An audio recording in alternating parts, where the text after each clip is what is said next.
सातारा, आणखी कोल्हापूर, सोलापूर, संभाजीनगर या सगळ्या ठिकाणाहून आपण लोक या ठिकाणी आलेले आहात। आता तुम्हाला मी चंद्रहार एकच सांगतो, तुम्ही आमच्याकडे आलेला आहात, मी तुम्हाला एकच सांगेन, आता पुढे होणार नाही ज्याची हार, तो तुमचा आवडता पैलवान डबल केसरी चंद्रहार।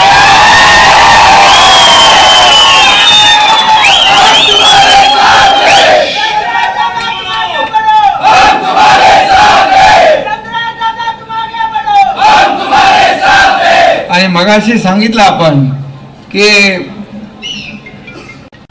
मी दोनदा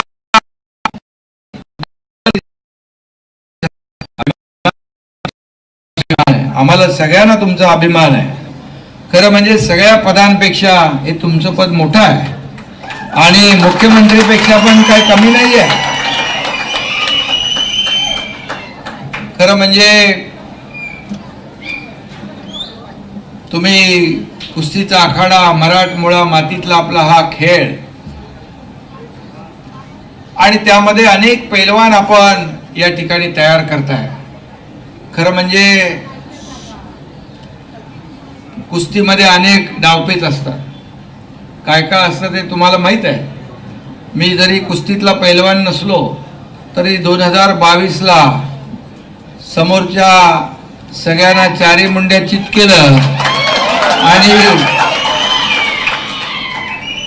असे डावपेच टाकले की अजून ते उठलेच नाहीत।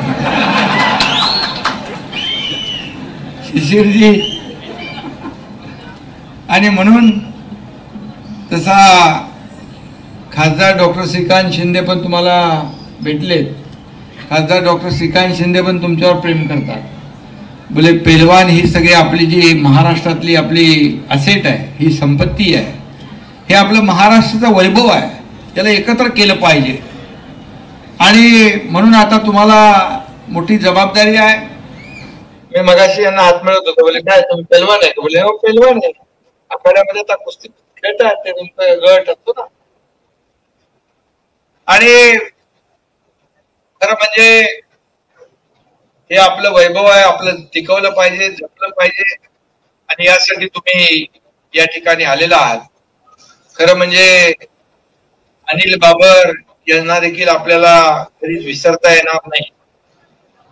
अनिल बाबर हे माझ्या खांद्याला खांदा लावून पहिल्या दिवसापासून, सुरुवातीपासून सोबत होते। अनिल बाबर हे माझ्या खांद्याला खांदा लावून पहिल्या दिवसापासून, सुरुवातीपासून सोबत होते। आणि मी जिकडे जिकडे जातो महाराष्ट्रामध्ये, महाराष्ट्राच्या बाहेर पण, तिकडे अनिल बाबरांची लोक असतात। काय चमत्कार आहे माहित नाही, कुठल्याही राज्यात जा, गलाई बांधव ते आपले सगळे सोनार, सगळी टीम असते। म्हणजे पूर्ण देश व्यापून टाकलेला माणूस अनिल बाबर आज दुर्दैवाने आपल्यात नाहीत, परंतु त्यांचे चिरंजीव सुहास आपल्या सोबत आहेत आणि अनिल बाबरांचं जे काही काम आहे ते पुढे नेण्याचं काम ते करतायत। खरं म्हणजे सांगलीची माणसं तुम्ही म्हणालात, पण मी म्हणतो सांगलीची माणसं चांगलीच असतात। आणि त्याच्यामध्ये तुम्ही आज आलात, तुमचा खऱ्या अर्थाने मी आधीची जागा चुकली वगैरे काय म्हणणार नाही, परंतु तुम्ही म्हणालात की एक शेतकऱ्याचा मुलगा